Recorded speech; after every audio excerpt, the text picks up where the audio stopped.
Hello students, I Pavan Kumar welcome you to this channel easy English by Pavan sir. Students, आप सोच रहे होंगे कि अंग्रेजी बहुत मुश्किल है, परंतु इस वीडियो को देखने के बाद आप ये जान जाएंगे कि अंग्रेजी तो बहुत इजी है, क्योंकि इस एक ही वीडियो में हम नो टेंस करने जा रहे हैं और ये हमारी ग्रामर का बहुत ही इंपॉर्टेंट टॉपिक है, क्योंकि टेंस पर लगभग हमारी अंग्रेजी टिकी होती है। कहने को तो हम यूं कहते हैं कि अंग्रेजी में सोचिए ताकि हमारी अंग्रेजी मजबूत हो। Students, I don't think so कि हम कमजोर वर्ग से हैं, हम बिगिनर हैं और हम इंग्लिश में नहीं सोच सकते। दूसरा, हमारा जो एनवायरनमेंट है, हमारे आसपास का जो माहौल है, वो सारा अंग्रेजी में ही है। तो हम पहले हिंदी में सोचते हैं, उसकी अंग्रेजी बनाते हैं और ट्रांसलेशन के लिए ये हमारा वीडियो बहुत ही इंपॉर्टेंट होगा। और आई एम श्योर कि इसके बाद आपके कमेंट मुझे और भी श्योर करेंगे कि रियली ये बहुत ही इंपॉर्टेंट है। तो हमारा टॉपिक है आज का टेंस, और टेंस है एक ही वीडियो में नो टेंस। इससे पहले 3 टेंस हमने वीडियो में डाल दिए हैं, जो simple present tense, simple past tense, simple future tense. उसके बाद नो टेंस बचते हैं और नो टेंस हमने एक वीडियो में सेट करने की कोशिश की है। ये आपके कमेंट के द्वारा ही ऐसा आया था कि सर ये सारे टेंस एक वीडियो में कवर हो जाएं। तो इसके बाद फिर भी किसी को संशय रहे तो ये सारे टेंस एक एक करके भी वीडियो आएंगे, वो भी आप देख सकते हैं। तो टेंस हमारा है कॉन्टिन्यूअस, परफेक्ट और परफेक्ट कंटिन्यूअस। ये 3 टेंस मुख्य होते हैं, प्रेजेंट टेंस, पास्ट टेंस और फ्यूचर टेंस। टेंस 3 होते हैं, टेंस का मतलब काल, और तीनों के 3 रूप। हम यूं कह सकते हैं कि यहां से हमने प्रेजेंट लिया, यहां से कंटिन्यूअस और ऊपर से ले लिया टेंस, तो टेंस का नाम हो गया प्रेजेंट कंटिन्यूअस टेंस। ऐसे ही continuous, continuous, continuous, present, past, future. Perfect है तो यहां परफेक्ट, परफेक्ट, परफेक्ट, और यहां से भी आगे प्रेजेंट, पास्ट और फ्यूचर। तो ये टेंसों के नाम आप समझ सकते हो कि प्रेजेंट कंटिन्यूअस टेंस, फिर present perfect tense, present perfect continuous tense, past continuous tense. ऐसे सभी टेंसों के नाम हैं। तो स्टूडेंट्स, के टेंस याद करना बिल्कुल भी मुश्किल नहीं है, आपको केवल 10 वर्ड याद करने हैं, है ना। ये ट्रिक बहुत ही इजी, एक ट्रिक के माध्यम से आप इसको इजी तरीके से कर सकोगे। 10 वर्ड कौन कौन से हैं वो आपको याद करना है कि प्रेजेंट का मतलब होता है, पास्ट का मतलब था और फ्यूचर का मतलब होगा। 3 वर्ड, कंटिन्यूअस रहा, परफेक्ट का मतलब चुका, लिया या दिया, परफेक्ट कंटिन्यूअस का मतलब से रहा। 6 वर्ड शब्द हो गए। 7वां है कि रहा है तो रहा के साथ बी, हेल्पिंग वर्ब बी का रूप आएगा। चुका है तो हेल्पिंग वर्ब हैव आएगी, और से रहा है तो भी हेल्पिंग वर्ब बी आएगी। यानी हैव का मतलब, लिया का मतलब हैव और रहा का मतलब बी।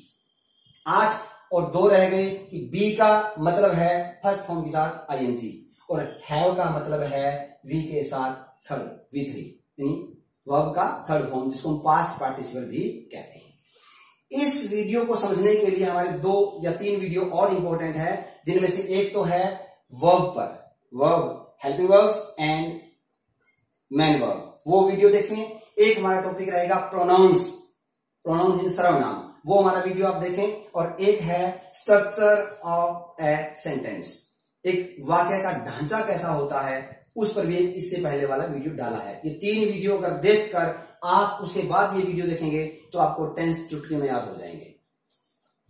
अब वो हमारी वीडियो क्या मदद करेंगे, इसके बेस को तैयार करने में हमारी मदद करेंगे। तो चलते हैं हम पहले टेंस को लेकर के। इस पूरे नो टेंसेस के अंदर एक बात ध्यान रखना कि हमारा जो स्ट्रक्चर रहेगा वो रहेगा SVO, सब्जेक्ट वर्ब ऑब्जेक्ट। क्यों? इसमें बी, यहां बी एक हेल्पिंग वर्ब है, मेन वर्ब नहीं है। हैव इसमें हेल्पिंग वर्ब है, मेन वर्ब नहीं है। यानी जब ये हेल्पिंग वर्ब होती है तो इसके बाद मेन वर्ब भी आती है, और मेन वर्ब आएगी तो वर्ब के साथ ऑब्जेक्ट भी लगेगा। तो हमारा ये स्ट्रक्चर SVO का स्ट्रक्चर आप इसमें यूज करेंगे। इसके लिए आप video structure of a sentence देख सकते हैं। पहला टेंस है हमारा प्रेजेंट कंटिन्यूअस टेंस। हमें मतलब टेंस का नाम याद नहीं रखना, हमें तो हिंदी की अंग्रेजी बनानी है, अंग्रेजी की हिंदी बनानी है। मोस्ट इंपॉर्टेंट चीज ये है। तो जब ऐसा वाक्य हो जिसके अंत में रहा है, तो रहा है कैसे आया? कंटिन्यूअस का मतलब रहा और प्रेजेंट का मतलब है। तो कोई आपसे पूछे कि प्रेजेंट कंटिन्यूअस टेंस की पहचान क्या होती है, तुरंत आपके ध्यान में आना चाहिए कंटिन्यूअस का मतलब रहा और प्रेजेंट का मतलब है। तो पहचान होगी रहा है, रहा हूं, रही हो, रहे हो आदि। या रहा होता है, ऐसा भी कई बार आता है, उसकी अंग्रेजी होता को आप भूल जाएं, रहा है। ऐसे ही आपसे कोई पूछे पास्ट कंटिन्यूअस टेंस की पहचान क्या होती है, तो तुरंत कंटिन्यूअस का मतलब रहा और पास्ट का मतलब था। तो पहचान क्या बन गई? रहा था, रहे थे, रही थी। और कोई पूछे कि फ्यूचर कंटिन्यूअस टेंस की पहचान क्या होती है, तो कंटिन्यूअस आपने याद कर लिया, रहा और फ्यूचर का मतलब होगा। तो पहचान होगी रहा होगा, रहा होगा, रही होगी, रहे होंगे। कोई पूछे प्रेजेंट परफेक्ट टेंस की पहचान बताइए।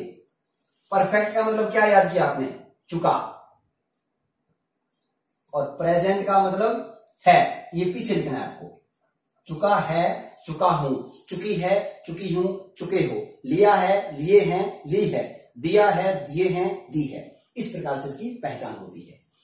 कोई पूछे पास्ट परफेक्ट कंटिन्यूअस टेंस की पहचान बताइए, तो परफेक्ट का मतलब चुका और पास्ट का मतलब था। तो पहचान बन गई चुका था, चुके थे, चुकी थी, लिया था, दिया था इत्यादि। फ्यूचर परफेक्ट, परफेक्ट का मतलब चुका और फ्यूचर का मतलब होगा। तो स्टूडेंट्स, आप केवल 10 शब्दों की अंग्रेजी सीखकर 9 टेंसों की पहचान इजीली सीख सकते हो। Present perfect continuous tense. अब परफेक्ट कंटिन्यूअस का मतलब से रहा और प्रेजेंट का मतलब है, तो इसकी पहचान होगी से रहा है। पास्ट परफेक्ट कंटिन्यूअस टेंस से रहा था। फ्यूचर परफेक्ट कंटिन्यूअस टेंस से रहा होगा, से रहा होगा। तो पहचान आपको 9 टेंसों की आई थिंक बिल्कुल याद हो गई होगी। अब हम कौन सी हेल्पिंग वर्ब लगाएं? जब ऐसा वाक्य में पहचान आए और आपको अंग्रेजी बनानी पड़े, तो कौन सी वर्ब लगाएंगे आप? तो अब आपको याद रखना है कि रहा का मतलब बी। अब बी का मतलब क्या है? Is, am, are, was, were, will be, shall be, has been, have been, had been, will have been, shall have been, ये इसके मीनिंग होते हैं। इसीलिए हमें वर्ब का वीडियो देखना जरूरी है। अब है के लिए इज, एम, आर। बी का कौन सा रूप लगेगा?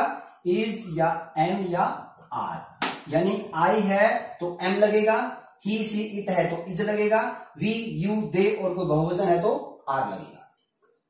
रहा था, रहा था के लिए समझ गए होंगे आप कि रहा के लिए बी का रूप और था का मतलब वॉज, वर, तो इसका मतलब इसके साथ लगेगा वॉज या वर। रहा होगा, तो एक बात और नोट कर लें कि फ्यूचर का कोई भी रूप, यानी कोई भी हिंदी का वाक्य है जिसके आखिर में आए गा या होगा, तो आप तुरंत याद कर लें कि उसमें हमें विल या शेल लगाना है। विल या शेल, इन सारों में लगा दें पहले आप। विल या शेल, विल या शेल, ये दो आपने लगाने ही है। यानी फ्यूचर का कोई मतलब वाक्य हो या जिस वाक्य के अंत में होगा या गा आए, उसमें आपने विल या शेल लगाना ही है। तो स्टूडेंट्स, अब हम विल या शेल के साथ क्या लगाएंगे? यहां पर कंटिन्यूअस में बी लगता है, तो विल के साथ लग जाएगा बी और शेल के साथ भी बी। यानी शेल बी और विल बी में से एक हेल्पिंग वर्ब आपने इस टेंस में इस प्रकार के वाक्यों की अंग्रेजी बनाने में प्रयोग करनी है।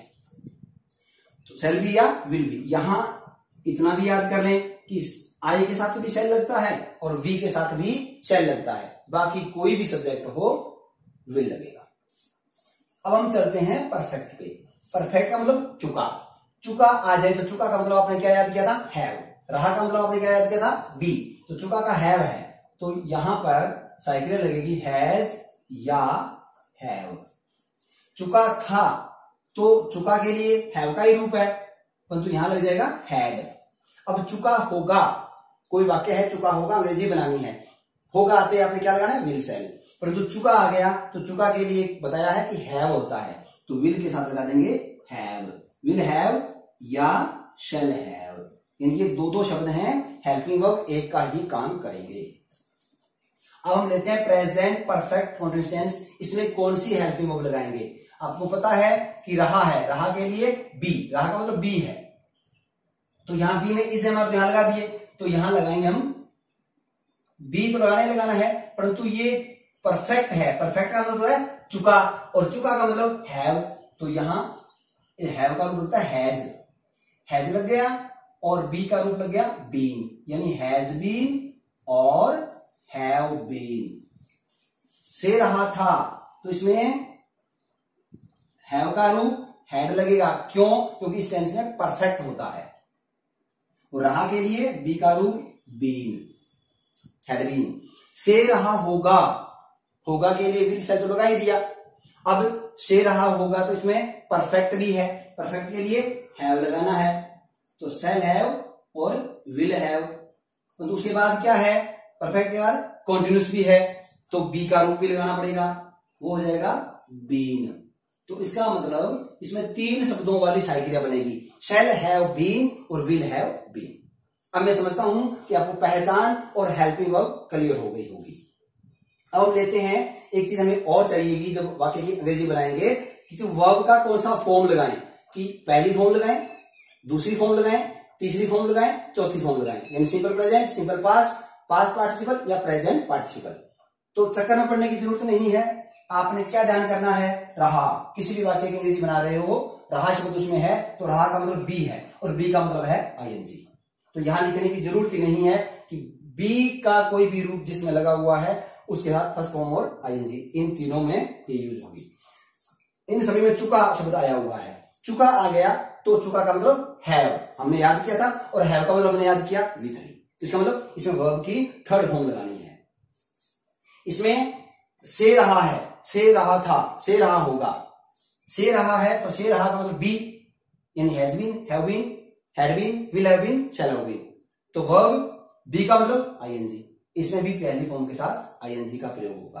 कितना आसान कि 9 टेंस में से 6 ऐसे हैं जिनमें रहा शब्द हिंदी में आया है और उसमें आईएनजी आई है। तो स्टूडेंट्स, आपने किसी भी वाक्य की अंग्रेजी बनाते समय याद रखना है, रहा शब्द आए तो आप फर्स्ट फॉर्म के साथ आईएनजी लगाओगे और हेल्पिंग वर्ब बी का रूप होगा। किसी भी वाक्य में चुका, लिया या दिया आ जाए तो उसमें सहायक क्रिया हैव का रूप आएगा और वर्ब की थर्ड फॉर्म आएगी। No tense complete. अब हम एक एक उदाहरण के द्वारा इनको पक्का कर लेते हैं। पहले वाक्य का उदाहरण है, त्रिलोक पुस्तक पढ़ रहा है, तो पहचान क्या होगी, रहा है, रही है, रही है, त्रिलोक पुस्तक पढ़ रहा है। अब हमें बनानी है इसकी अंग्रेजी। अंग्रेजी बनाने के लिए हमें कौन सा फार्मूला याद रखना है, एसवीओ। याद ना रहे तो आप एक वीडियो देखेंगे, स्ट्रक्चर ऑफ ए सेंटेंस, इस वीडियो पर सब कुछ क्लियर दिया हुआ है। एसवीओ मतलब साधारण वाक्य अगर बनाना है तो पहले सब्जेक्ट आएगा, फिर वर्ब, वर्ब का मतलब यहां होगा 2 है, एक तो हेल्पिंग वर्ब और एक है मेन वर्ब। तो इसमें त्रिलोक है सब्जेक्ट, हेल्पिंग वर्ब है, मेन वर्ब पढ़ना, तो ये मेन वर्ब है, ये हेल्पिंग वर्ब है और ये सब्जेक्ट है। अंग्रेजी बनाते समय इसका क्रम बदलना पड़ेगा। अंग्रेजी में पहले सब्जेक्ट आता है त्रिलोक, तो त्रिलोक की तो अंग्रेजी आपको आती ही होगी, टी आर का बनता है त्र, टी आर आई, त्रि एल ओ के, लोक, त्रिलोक। सब्जेक्ट के बाद लगता है हेल्पिंग वर्ब, है के लिए लग गया इज, पढ़ना की अंग्रेजी रीड। अब रीड लगाएं, दूसरी फॉर्म लगाएं, तीसरी या चौथी क्या लगाएंगे, इज लग गया, बी का रूप है, बी का रूप है तो आईएनजी। और ना याद रहे तो कुछ चक्कर में मत पड़ो कि हिंदी में रहा शब्द था, हमें आईएनजी लगानी है, बात खत्म। त्रिलोक इज रीडिंग, अब ऑब्जेक्ट क्या है, बुक, ये हमारा ऑब्जेक्ट है क्योंकि पढ़ने का फल पुस्तक पर पढ़ रहा है, बुक के लिए आर्टिकल लगेगा a, Trilok is reading a book. तो पहले सब्जेक्ट, फिर हेल्पिंग वर्ब, फिर मेन वर्ब, फिर ऑब्जेक्ट, ये हमारा स्ट्रक्चर है।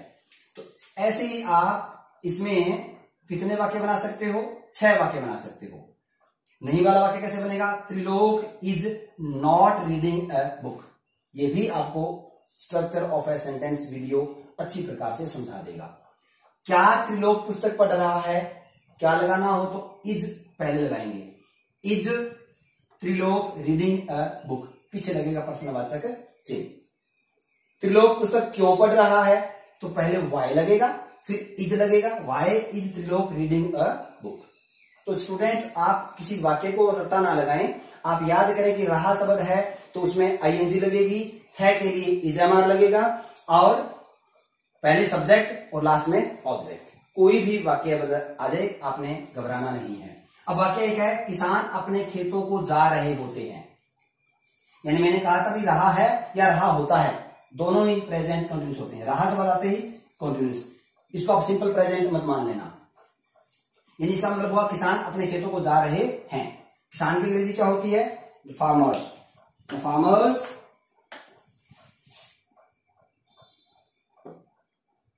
अब फार्मर के साथ बहुवचन है ये, तो साइकिलिया इज नहीं लगेगी, आर लगेगी। Farmers are. इसके बाद मेन वर्ब, इन सब्जेक्ट के बाद हेल्पिंग वर्ब, और मेन वर्ब है जाना, जाना की अंग्रेजी गो। जा रहे, रहे हैं तो आईएनजी गोइंग टू। अब अपने खेत को, अपने की अंग्रेजी क्या होती है? स्टूडेंट्स, यहां जो सब्जेक्ट होता है उसी के अनुसार अपने की अंग्रेजी बदल जाती है। किसान बहुवचन है तो दे माना जाता है, और दे के लिए अपना की अंग्रेजी होती है देयर। इसके लिए आप प्रोनाउन या सर्वनाम का वीडियो देख सकते हैं। The farmers are going to their fields, अपने खेतों को जा रहे होते हैं। ऐसे वाक्य आपको मॉर्निंग वॉक का जब आप ऐसे लिखते हो तो उसमें बहुत काम आते हैं। मंदिरों में घंटियां बज रही होती हैं, दूधिये गांव की ओर जा रहे होते हैं, किसान खेतों की ओर जा रहे होते हैं। ऐसे बहुत से वाक्य उससे एक ही प्रस्ताव के अंदर आते हैं। अगर आपको प्रेजेंट कंटिन्यूअस टेंस और प्रेजेंट इंडेफिनिट टेंस दो ही याद हो तो आप मॉर्निंग वॉक का ऐसे बिना रट्टा मारे लिख सकते हो। अब पास्ट कंटिन्यूअस की बात करें हम, तो बच्चे पतंग उड़ा रहे थे। स्टूडेंट्स, हमारा ढांचा वही रहेगा, सब्जेक्ट, हेल्पिंग वर्ब, वर्ब और ऑब्जेक्ट। सब्जेक्ट इसमें है बच्चे, तो द चिल्ड्रन। चाइल्ड होता है बच्चा और चिल्ड्रन होते हैं बच्चे, द चिल्ड्रन। अब उसके बाद है हेल्पिंग वर्ब। हेल्पिंग वर्ब क्या काम करती है? हेल्पिंग वर्ब हमें टाइम बताती है। यहां मैंने इज लगाया, इसका मतलब है, और यहां लगाएंगे वर्ब, इसका मतलब थे। इसका मतलब ये वर्तमान काल है, ये भूतकाल है। हेल्पिंग वर्ब हमें टाइम बताती है, और वर्ब का जो फॉर्म है वो हमें एक्शन बताता है। एक्शन मतलब कि काम हो रहा है, हो रहा, या काम हो चुका, या आने वाले समय में होगा। ये मतलब एक्शन कितना हुआ या हो रहा, इस तरह की चीज बताती है वर्ब, और है, था या होगा ये बताती है हेल्पिंग वर्ब। ये दोनों का अलग अलग काम है। तो द चिल्ड्रन वर्ब, अब उड़ाना होता है फ्लाई, उड़ा रहे, रहे के लिए फिर आईएनजी। क्या उड़ा रहे थे? काइट। तो अब एक बच्चा तो है नहीं, सारे हैं, तो ये सब लोग पतंगे भी ज्यादा थी, kites. The children were flying the kites. अब हम नहर में तैर रहे होंगे। अंग्रेजी बनाने के लिए कोई आपको रट्टा नहीं लगाना। सब्जेक्ट, हेल्पिंग वर्ब, वर्ब और ऑब्जेक्ट। सब्जेक्ट हमारे पास है हम, और हम की अंग्रेजी वी। अब हेल्पिंग वर्ब है जो ये होती है होंगे, होंगे के लिए विल या सेल। तो आई के साथ शेल, वी के साथ शेल, दो ही सब्जेक्ट हैं जिनमें शेल लगता है।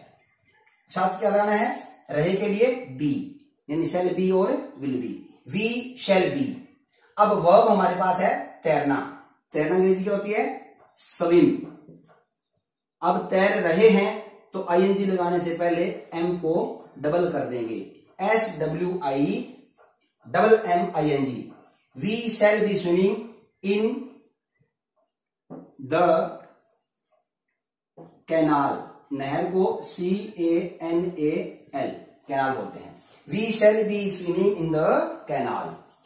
अब हम चलते हैं परफेक्ट टेंस पे। कोई रट्टा नहीं है, कोई सब्जेक्ट हो कोई वर्ब हो। मैंने उसका पेन लौटा दिया है। पहले हम क्या करेंगे कि हमारा structure subject, helping verb, verb और ऑब्जेक्ट। अब हमें टेंस पे कोई ध्यान नहीं करना, हमें केवल एक वाक्य की अंग्रेजी बनानी है। जो वाक्य है मैंने उसका पेन लौटा दिया है, इसमें सब्जेक्ट कौन हुआ? मैंने। दिया है क्या हो गया? दिया है, ये होगी हेल्पिंग वर्ब। और लौटाना क्या है? Main verb. और पेन क्या है? ऑब्जेक्ट। परंतु अंग्रेजी बनाते इसमें पहले सब्जेक्ट होता है, मैं या मैंने दोनों के लिए होती है आई। आई मीन्स मैं होता है, आई मीन्स होता है मैंने। और उसके बाद क्या लगाना है? Helping verb. दिया है, इन लौटा दिया है मतलब चुका है। चुका आते ही चुका का मतलब हैव, तो आई के साथ लग गया हैव। और हैव का मतलब थर्ड फॉर्म। दिया का मतलब हैव क्रिया, और हैव का मतलब थर्ड फॉर्म।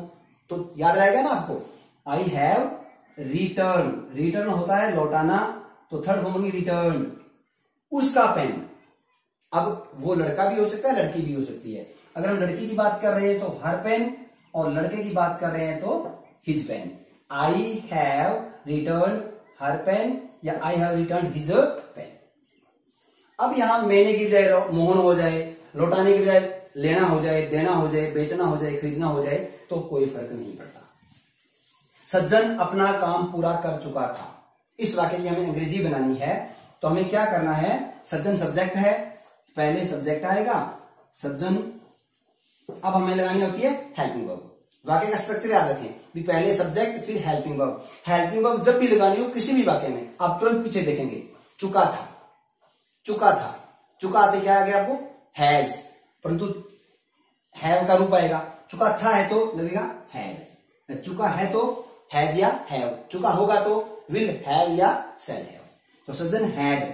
अब इसमें वर्ब है काम पूरा करना था, पूरा करना इसमें है वर्ब, पूरा करना था कंप्लीट, कंप्लीट। परंतु हैव के साथ लगता है थर्ड फॉर्म। तो सज्जन हैड कंप्लीटेड अपना काम। अब अपना अंग्रेजी कौन बताएगा? प्रोनाउन वाला वीडियो। यहां सज्जन है, सज्जन के लिए अपना अंग्रेजी होगी his work. Sajjan had completed his work. अगर यहां राधिका अपना काम पूरा कर चुकी थी तो Radhika had completed her work. मैं अपना काम पूरा कर चुका था तो I had completed my work. ये अपना की अंग्रेजी होती है। अब है किसान फसलें काट चुके होंगे, इसकी अंग्रेजी बनानी है। तो सब्जेक्ट कौन हुआ? Farmer, the farmers. अब हमें क्या लगाना है? Helping verb. स्ट्रक्चर याद होगा कि सब्जेक्ट के बाद हेल्पिंग वर्ब। हेल्पिंग वर्ब लगाने के लिए पीछे देखेंगे, चुके होंगे चुका आते आपको याद होना चाहिए हैव, और होंगे तो विल या सेल। तो पहले हम देखें कि फार्मर के साथ क्या लगाना चाहिए? वी के साथ सेल। तो फ्यूचर के नाम का लगेगा विल और चुके का नाम का हैव, तो साइकिलिया बन गई will have. The farmers will have. अब हैव साइकिलिया लगी हुई है, तो जो इसमें वर्ब है उसका थर्ड फॉर्म। वर्ब है इसमें काटना, काटना की अंग्रेजी होती है रीप, तो थर्ड फॉर्म बनेगी reap. The farmers will have reap the harvest. Harvest, harvest mean फसल। The farmers will have reap the harvest. अब स्टूडेंट्स इसका अगर नेगेटिव बनाना हो कि किसान फसलें नहीं काट चुके होंगे, तो द फार्मर्स विल नॉट। ये याद रखना सभी टेंस के अंदर। यदि किसी भी हेल्पिंग वर्ब में दो शब्द मिलकर के हेल्पिंग वर्ब बना रहे हैं तो पहले शब्द के बाद नोट लगेगा। क्या वाला वाक्य बनाने के लिए अगर दो शब्द है तो पहला शब्द बाहर आएगा, बस इतना याद रखें। The farmers will not have reap the harvest. क्या किसान फसलें काट चुके होंगे? विल सबसे पहले आ जाएगा, will the farmer have reap the harvest. अब हम चलते हैं चौथे टेंस पे, जिसमें परफेक्ट कंटिन्यूस है। Present perfect continuous, past perfect continuous और फ्यूचर परफेक्ट कंटिन्यूस। वाक्य है बच्चा 2 घंटे से रो रहा है। अब इसमें क्या है? से रहा है। बेटा से का अर्थ क्या होता है पहले आप ये जान लें, क्योंकि इसमें वैसे तो चुका आना चाहिए। परफेक्ट मतलब चुका और कंटिन्यूस मतलब रहा। रहा तो उन्हें ले लिया, से कहां से आ गया? ये चुका नहीं आएगा इसमें, अकेला है तो परफेक्ट का मतलब चुका। परंतु इसके साथ आगे चुका क्यों नहीं हुआ कि बच्चा 2 घंटे से रो रहा है। इस वाक्य का मतलब है कि बच्चा 2 घंटे तक रोने का काम पूरा कर चुका है और अब वो बंद नहीं हुआ, अभी भी वो रो रहा है, तो इसीलिए इसमें से रहा है आता है। और परफेक्ट इसका नाम क्यों दिया, क्योंकि इसमें आधा काम पूरा हो चुका होता है, इसीलिए यहां परफेक्ट लगाया है अंग्रेजी में। तो अब इसमें 2 वर्ब लगेंगी, जैसे बच्चा क्या होगा चाइल्ड, परंतु यहां हमने चिल्ड्रन का अर्थ बच्चा लिया था, यहां हम बेबी लगाएंगे। तो बेबी में और चाइल्ड में क्या अंतर है, बेबी एक बिल्कुल छोटा बच्चा, दूध मुहा बच्चा जो दूध पीता हो, और बच्चे जैसे थोड़े बड़े होते हैं जो अपने आप चलते हैं, फिरते हैं, बोलते हैं, खेलते हैं। तो यहां बेबी। अब सब्जेक्ट के बाद क्या लगाएंगे हम, हेल्पिंग वर्ब। हेल्पिंग वर्ब कौन सी लगनी चाहिए, हम तुरंत पीछे देखेंगे, से रहा है। रहा का मतलब बी का रूप होगा कोई ना कोई, से रहा है तो इसमें क्या लगेगा, हैज बीन। हैज बीन, क्योंकि है के लिए तो अकेला इज लगता है, परंतु से रहा है, से के लिए मतलब चुका, से का मतलब यहां क्या है, चुका। चुका का मतलब हैव, तो हैव का एक रूप लग गया हैज, और बी का लग गया बीन।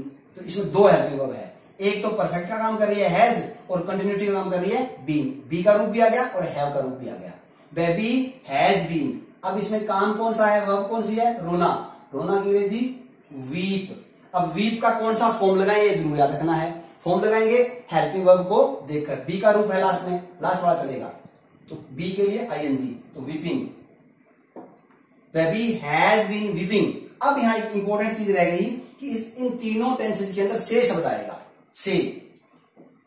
और इस से के लिए आपको यूज करना है या तो फॉर या करना है सिंस।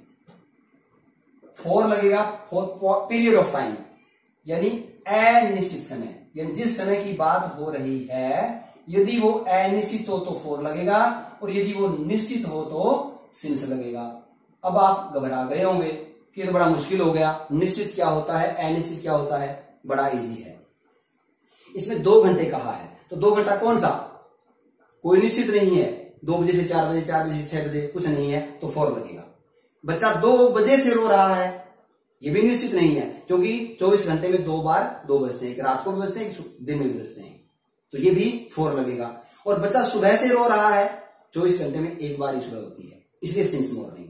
तो सुबह शाम ये सिंस है, 1995 में सिंस है, 2 घंटे फॉर है, तो फॉर यहां लग जाएगा फॉर, यानी वर्ब के बाद फॉर या सिंस, उसके बाद लगेगा object. The baby has been weeping for.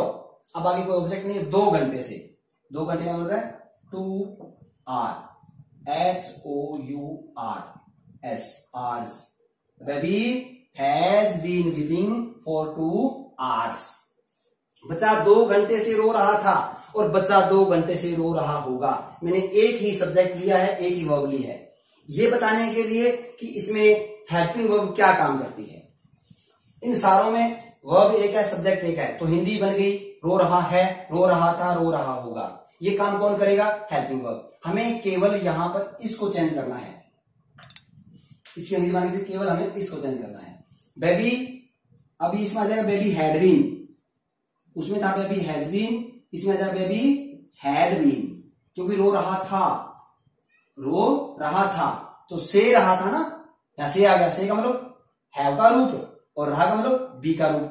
Baby had been weeping, आगे वही आ जाएगा फॉर 2 आवर्स। बच्चा 2 घंटे से रो रहा होगा, अब यहां आ गया होगा, था कि आ गया होगा, तो इसमें क्या हो जाएगा, बेबी गागे के लिए विल, और चुका के लिए यानी से के लिए हैव, और रहा का been. Baby will have been, फिर वीपिंग, आगे वही फॉर।